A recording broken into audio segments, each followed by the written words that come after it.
जय जगन्नाथ शुभ सकाळ आपण मानकर दिनटी शुभमय हेउ मंगलमय हेउ मु देवाशीष पाढ़ी आपण मानक आमर Shri Gopal Krishna astrological YouTube channel को स्वागत जनाऊँगी।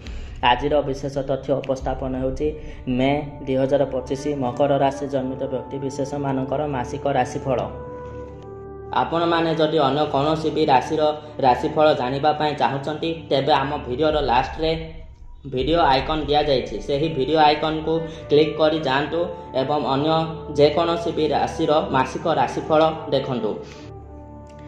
जे मानकर मकर राशि से मानकर ग्रहावस्थिति किछि एही भଳି रहुछि चालंतु से उपरे आलोकपात करिबा। जे माने मकर राशि रे जन्म ग्रहण करिसंती से मानकर लग्न ठारू तृतीय स्थान रे राहु शुक्र शनि एवं बुध महाग्रह, लग्न ठारू चतुर्थ भाव रे रवि महाग्रह, षष्ठ भाव रे बृहस्पति महाग्रह एवं सप्तम भाव रे मंगल महाग्रह, नवम भाव रे केतु महाग्रह अवस्थापित होइछंती एवं बृहस्पति वर्तमान आपणकर पंचम भाव रे अछंती किंतु मासर मध्यम आरकु बृहस्पति महाग्रहंकर राशि परिवर्तन घटी पंचम रु षष्ठ भाव को आसी जिवे एवं बृहस्पति निजर राशि परिवर्तन करिवार 2 मास पूर्वरु जो राशि को जीवाकू अछि सेही राशिर फल प्रदान करिथांती। तेणु सेही प्रकार मु गणना करी कहूअछि।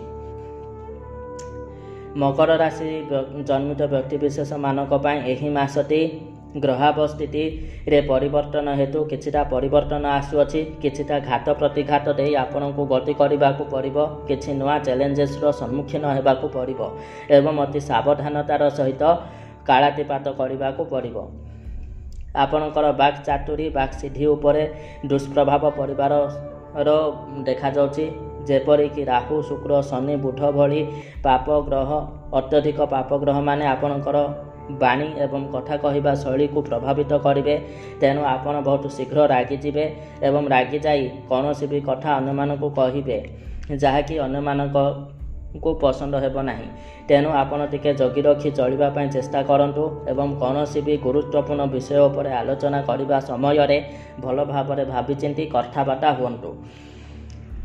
एहा द्वारा आपणकर समस्यार समाधान हबो। पारिवारिक स्थिति टिके खराब देखा दे पारे एवं पारिवारिक अशांति विशृंखला दे आपण गति करि पारंती। तेणु सेथि प्रति धैर्यवान होंतु एवं धैर्यर सहित कार्य करंतु। माता तथा मातृस्थानीय व्यक्ति विशेषों पई सामान्य भाव में आपण चिंतित रही पारंती एवं आर्थिक संकट देखा दे पारे। तेणु कौनसी भी दिगरे अर्थ विनियोग करने पूर्व भल भाव में भावी चिंती करंतु, नचेत धन क्षति हो जाई पारे। पारिवारिक स्थिति भल रहिबो नाही एवं जो माने वाणिज्य व्यवसाय करुछंती वाणिज्य व्यवसाय क्षेत्र में से मानकु किछि असुविधार सम्मुखीन हेबाकू पड़ी पारे। तेणु एही समय रे आपण कौनसी भी नूतन व्यवसाय आरंभ करंतु नाही एवं वाणिज्य क्षेत्र में शुभफल प्राप्त करबा पई वाणिज्य क्षेत्र में वाणिज्य सिद्धि यंत्र को स्थापन करंतु एवं धन वृद्धि यंत्र को धारण करंतु। एहा द्वारा प्रत्येक घात प्रतिघात दूरीभूत होई आपण को अत्यंत शुभफल प्राप्त हेबो। मासटी भलरे जाउ नथिबा हेतु प्रत्येक दिन सर्वग्रहारिष्ट शांति मंत्र को पाठ करंतु एवं ए पर्यंत जदि आपण आमर चैनल को सब्सक्राइब करि नाहंती तेबे आमर चैनल को सब्सक्राइब करंतु, लाइक कमेंट दियंतु।